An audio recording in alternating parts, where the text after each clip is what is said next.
Oke, Assalamualaikum warahmatullahi wabarakatuh. Good morning, everyone. Let me introduce my group. We are from Group 3, and I'm Intan Permatasari as the moderator.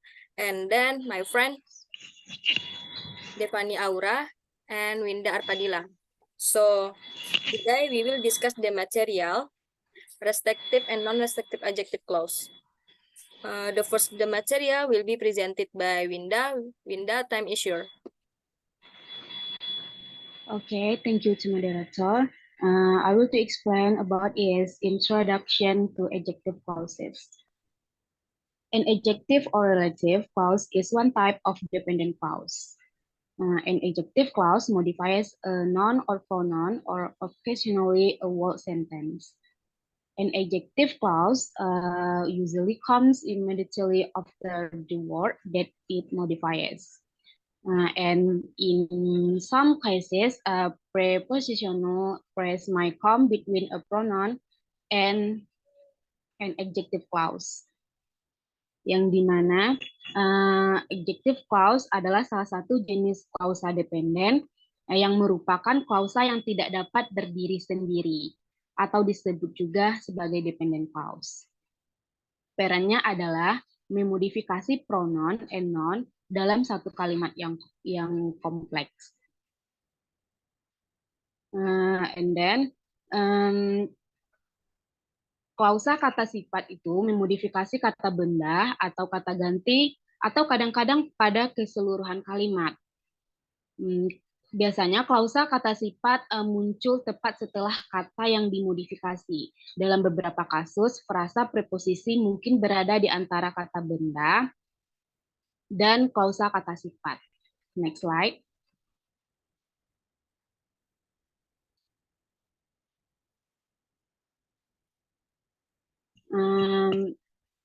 There is adjective clauses. You can see on the table the type of clauses. There is subject, relative pronoun, pronouns yaitu menggunakan that, which, and who. And then there is object, relative pronouns menggunakan that, which, and who. And then possessive yaitu relative pronounsnya menggunakan was. Time and place, relative pronounnya menggunakan when and where. And the last, quantity. Relative pronouns menggunakan quantity plus of, plus which, and or whom. For example, relative pronoun subject dalam contoh kalimat archaeology is a subject that is very interesting, yaitu adalah kata that. Di sini di dalam contoh kalimat ini menggunakan kata that. Dalam konteks ini that digunakan sebagai pengganti subjek dari kalimat tersebut yaitu archaeology. Relative pronoun ini menghubungkan klausa that is very interesting dengan subjek utama archaeology dan membantu menjelaskan lebih lanjut tentang subjek tersebut. Next, relative pronoun as object dalam contoh kalimat it is a subject which I would like to study. Relative pronoun as object dalam kalimat ini yaitu adalah which. Dalam contoh kalimat ini menggunakan kata which. Dalam konteks ini, which digunakan sebagai pengganti objek dari kalimat tersebut yaitu subject. Relative pronoun ini menghubungkan klausa which I would like to study dengan objek utama yaitu subjek dengan membantu menjelaskan lebih lanjut tentang objek tersebut. Next example, relative pronoun as possessive. Dalam contoh kalimat, Dr. Jenkins was classmates today is an expert. Di dalam contoh kalimat ini yaitu menggunakan relative pronounnya was. Dalam konteks ini, was digunakan untuk menunjukkan kepemilikan atau hubungan antara Dr. Jenskin dengan kelasnya. Relatif pronoun ini menghubungkan klausa was class meets today dengan Dr. Jenskin dan menunjukkan bahwa kelas tersebut berhubungan dengan Dr. Jenskin. Next, relative pronoun as time and place, yaitu contoh kalimatnya, does the class meet at a time when you can attend? Relatif pronoun pada contoh kalimat di tabel ini yaitu menggunakan when. Dalam contoh kalimat ini, when digunakan untuk menghubungkan waktu atau saat ketika kelas bertemu dengan kemungkinan relatif pronoun ini digunakan untuk menanyakan apakah ada waktu tertentu di mana Anda dapat menghadiri kelas tersebut. And next, there is a quantity. For example, I saw 3 classes, one of which was boring.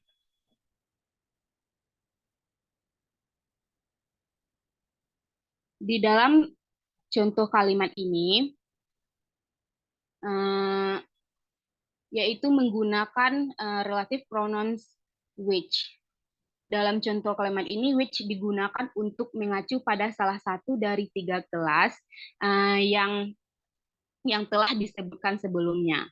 Relatif pronoun ini membantu menjelaskan lebih lanjut tentang salah satu dari kelas tersebut, yaitu yang dianggap membosankan. Okay, thank you. Maybe that's all for me. I'm back to moderator. Okay, thank you, Winda. So the next material will be presented by me. Okay. I will discuss the restrictive and non-restrictive adjective clause. Restrictive clause are necessary for identification, tell exactly which thing or person. Do not have comma around clause. Non-restrictive clause provide extra information but don't identify or tell which thing or person specifically. Always have comma around clause or comma and period if the clause and the sentence. Next, begin with the relative pronouns, which when referring to a thing even in communicative English that is not used.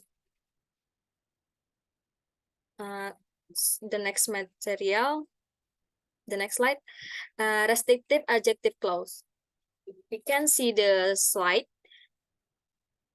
The first example, restrictive adjective clause, the football player who scored the goal is from Liverpool.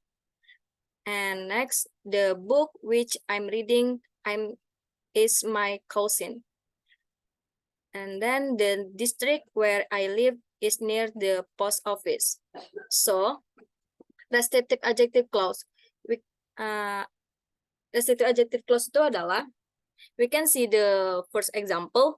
The football player who scored the goal is from Liverpool. Katanya di sini, kita kalau restrictive adjective clause, yaitu kita menjelaskan noun. Seperti di contoh yang pertama, the football player who scored the goal is Liverpool.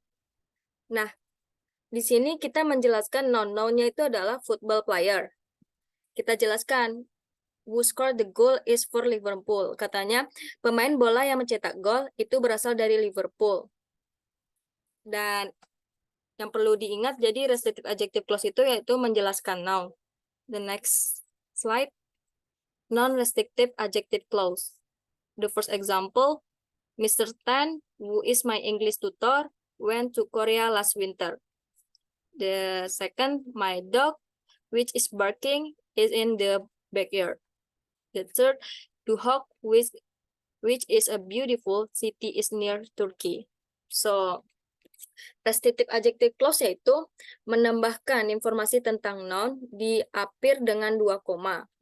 So, we can see the first example, Mr. Tan, comma, who is my English tutor, comma, went to Korea last winter. Nah, jadi di sini noun-nya itu adalah Mr. Tan.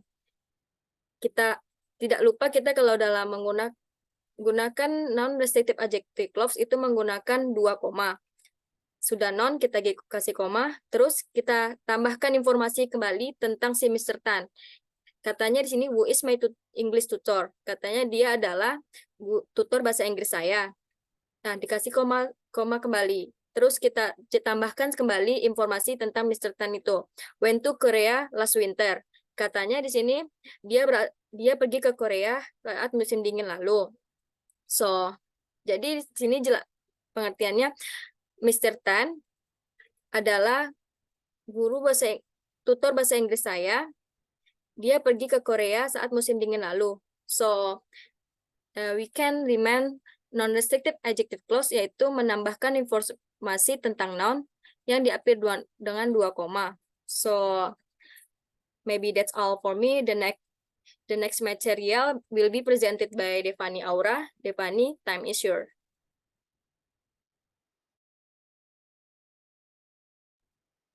Okay, thank you, moderator. I will explain the next topic, how to compare restrictive and non-restrictive clauses. There are two examples. The first example is we can see the sentence, my brother who lives in Berlin is an accountant. The sentence suggests that I have more than one brother who lives in Berlin. Identifies the brother, not the one who lives in Munich. And the second sentence is my brother who lives in Berlin is an accountant. The sentence suggests that I only have one brother who lives in Berlin. Jadi dari dua kalimat ini kita bisa melihat significant difference. The first sentence menjelaskan tentang my brother yang tinggal di Berlin. Jadi mengindikasikan bahwa I tidak mempunyai tidak hanya satu brother. Jadi yang dijelaskan di kalimat ini adalah brother yang tinggal di Berlin. Sedangkan pada kalimat kedua, my brother who lives in Berlin is an accountant, itu menjelaskan bahwa my brother dia tinggal di Berlin, merupakan seorang akuntan. Jadi menjelaskan mendapatkan informasi tentang my brother ini yang tinggal di Berlin. Jadi dia hanya mempunyai satu, maknanya hanya mempunyai satu brother. Jadi kita bisa lihat di di slide selanjutnya.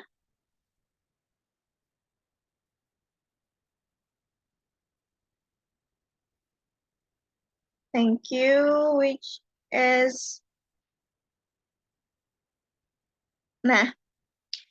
logically correct. Kita bisa lihat we can see two sentences and identify the meaning of the sentence. The first sentence, my father, who is a taxi driver, doesn't like exercise. And the second one, my father, who is a taxi driver, doesn't like to exercise. So, which is logically correct? Let's move to the next slide to see the correct sentence.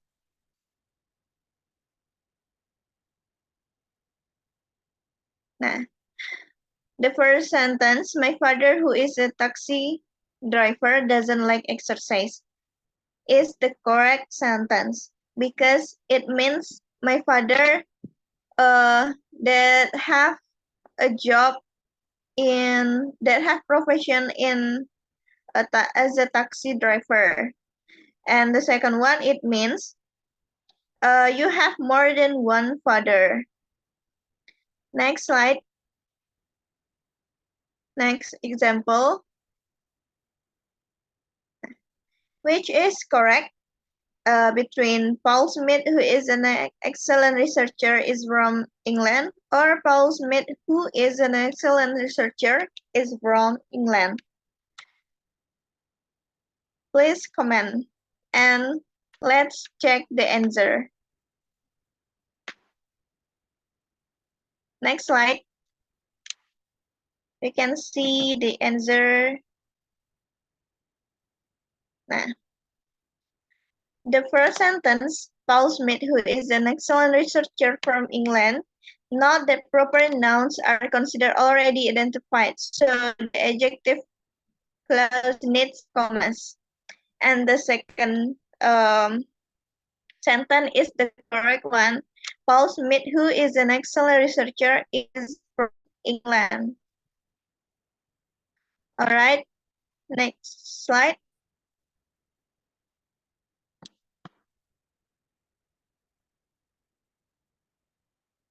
Yeah, the last example. The first sentence, the wind that is howling is making nervous.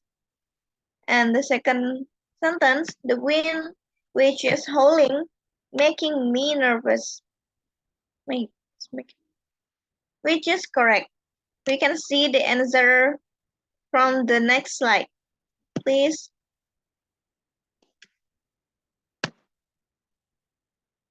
Yeah, the first sentence, the wind that is howling is making me nervous. Never use comma with that clause.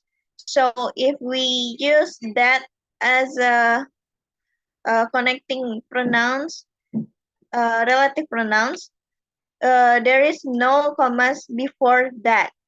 So we should use which to the correct sentence. The wind which is howling is making me nervous. Okay, thank you. Maybe that's all from me. I'll be back to the moderator. Okay, thank you, Devani Aura. So maybe that's all from our group. And if you have any question or suggestion, please comment and ask to my group. Okay, maybe that's all for our group. Maybe if there's something wrong, please forgive me and group. Assalamualaikum warahmatullahi wabarakatuh. Waalaikumsalam warahmatullahi wabarakatuh.